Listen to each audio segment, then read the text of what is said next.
Je me souviendrai toujours de cette garde. J'arrive à 19h, je sens que j'ai mal au ventre. Je me dis waouh, il faut que je prenne un médoc parce que c'est sûr, elles arrivent. Donc je prends la batterie de médicaments, de Doliprane, Profénide, je mange un bout. Je prenais même des paliers 2 à l'hôpital, hein, on a accès à un petit peu tout, donc désolée, mais je me suis servie dans la pharmacie. C'était ça où je vomissais de partout et incapable de prendre soin des patientes. Et malgré ça, je suis restée quelque chose comme 2 heures dans une chambre vide. Ma collègue qui me ramenait les classeurs de soins des patientes en me disant telle patiente elle a mal, je lui donne quoi? Et puis je piochais les médicaments et je lui donnais dans la main et elle allait les distribuer.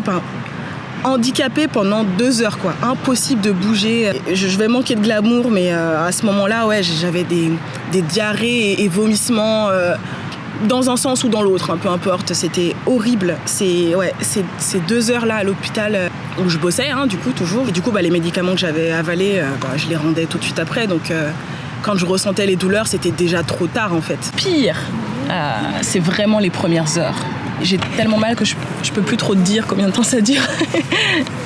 le top 3, c'est pas mon top 1 celui-ci, mais j'ai quand même eu hyper honte d'avoir à laisser ma collègue travailler, ma collègue aide-soignante, auxiliaire de puériculture, travailler toute seule pour toute notre partie du service, des femmes qui avaient accouché, et d'aller voir nos patientes pour leur donner des médicaments, alors que moi j'étais allongée en PLS et que le bon sens aurait voulu que je prévienne la cadre de garde et que je lui dise ça ne va pas, je rentre. Mais j'étais même pas en état de rentrer. Le bon sens aurait voulu que je descende aux urgences et que je dise à mes collègues de me faire une perf avec un antidouleur. C'est dans mon top 3, quelle honte franchement. Il y a cette fois où j'étais dans mon appart, les douleurs sont arrivées, je me suis dit oula, il faut que je me fasse une bouillotte. J'ai pris mes médicaments, je me suis fait un thé à la cannelle. J'ai mis l'huile essentielle d'estragon, j'essayais tout en vrai, j'étais à un stade. L'huile essentielle d'estragon avec de l'huile d'amande douce sur mon bas-ventre. En versant l'eau de la bouilloire dans ma petite bouillotte, j'avais tellement mal et je tremblais tellement que j'ai versé trop vite et ça m'a brûlé la main. Et sur le coup, je vous assure, la brûlure à l'eau chaude me faisait moins mal que mon ventre. Ça, c'était vraiment... ça m'a bien marqué, ça.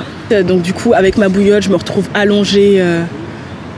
J'avais pas été jusqu'à ma chambre. Je m'étais allongée sur mon canapé en me disant les toilettes sont plus proches si jamais je veux vomir. J'étais allongée en PLS, en position fétale plutôt, avec la bouillotte coincée entre ma cuisse et mon ventre et mon oreiller. Et une serviette entre les deux parce qu'elle était trop chaude, que je dépliais au fur et à mesure que la bouillotte se refroidissait. J'étais allongée et je souffrais. J'avais pas vomi ce jour-là, pour une fois. Je regardais le téléphone qui était sur la table basse et je me disais, appelle les pompiers, dis-leur de t'emmener dans ton hôpital, il est à 20 minutes, c'est le plus proche de toute façon. Tu connais tes collègues de gynéco, elles vont s'occuper de toi, elles vont te mettre une perf, elles vont prendre soin de toi. Comment j'explique aux pompiers ce qui se passe? Il faut que je parle pour leur dire ça. Il faut que j'attrape ma carte vitale et ma carte d'identité qui sont dans mon sac, dans le dressing. Il faut que je leur ouvre la porte. Il faut que j'attrape le téléphone. Et en vrai, une table basse, c'est pas hyper loin d'un canapé. Vous voyez ce que je veux dire? Attraper le téléphone. Et je me suis dit, c'est pas grave, au pire, je rigole, mais je pense vraiment que ce jour-là, je me suis dit, au pire, je vais mourir là toute seule, dans ma douleur. Et ouais, j'ai dû m'endormir de fatigue et de...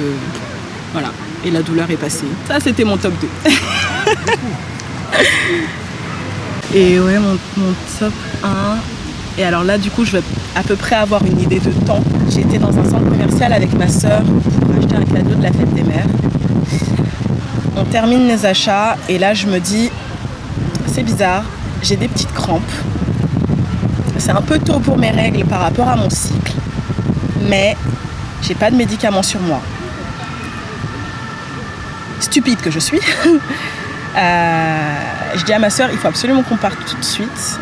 Avant de partir, j'aurai jamais le temps de rentrer chez moi, je suis à 20 20 minutes, c'est trop long. J'aurai pas le temps. Il faut que je passe à la pharmacie, qu'on achète une bouteille d'eau, que je prenne les médicaments avant de partir. On était à quelque chose comme 2 minutes 30 à pied. J'avais pas de queue à faire pour demander les médicaments. Je prends du coup Doliprane et Antadis. Je pense que la nana a vu le désespoir dans mes yeux. Du coup, elle me l'a donné sans prescription. Et je prends ça. J'achète une bouteille d'eau juste en face de la pharmacie. Donc ça a dû nous prendre moins de 3 minutes, je pense. Moins de 5 minutes si on veut être hyper large. On prend le chemin avec ma sœur pour rentrer chez moi. Donc j'avais 20 minutes de train, 7 minutes de marche du métro jusque chez moi. J'arrive chez moi, je mets la bouillotte à démarrer et c'était déjà trop tard. J'ai retrouvé la petite pilule bleue, comment je peux dire ça poliment, dans la flaque que j'ai laissée par terre. J'ai même pas eu la force d'aller jusqu'aux toilettes. Et quand c'est passé, peut-être le lendemain, j'ai demandé à ma sœur à quelle heure t'as pris le train. Et on a revu le timing entre le moment où elle a envoyé un message à mes parents pour leur dire qu'elle rentrait à la maison. Et moi qui suis arrivée chez moi, on avait 27 minutes. C'est ce timing précis entre le moment où je me dis « Ah, j'ai une crampe, mes règles vont arriver » et le moment où je suis arrivée chez moi. Maintenant que je suis diagnostiquée, je me refais des flashbacks et je me dis « Mais... c'était pas un gros indice de problème. Pour n'importe quelle patiente, tu lui aurais conseillé de voir un gynéco. Pour n'importe qui dans ton entourage, tu l'aurais secoué et dit mais là, il y a quelque chose qui va pas. C'est pas normal. Et pour moi,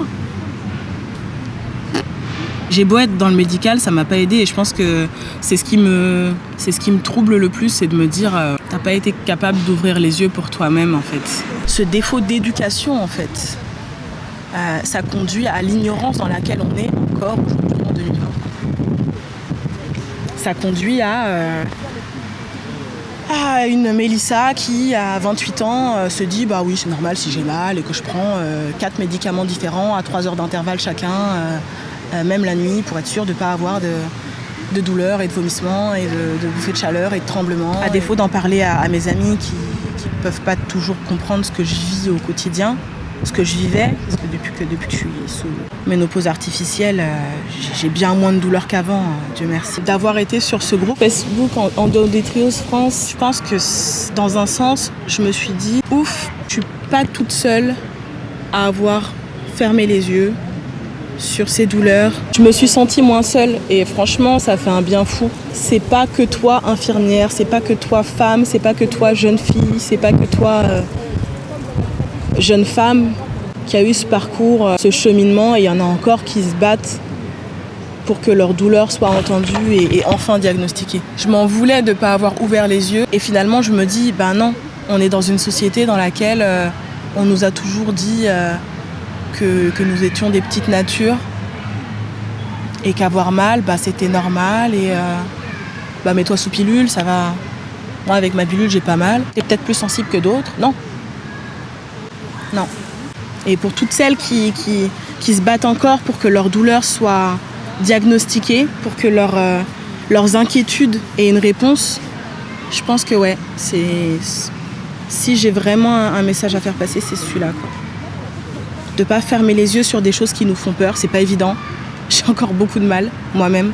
Petit à petit, on arrive toutes à faire entendre un peu plus notre voix sur ce qu'est l'endométriose et à quel point, malgré l'évolution de la médecine, on arrive encore à passer à côté.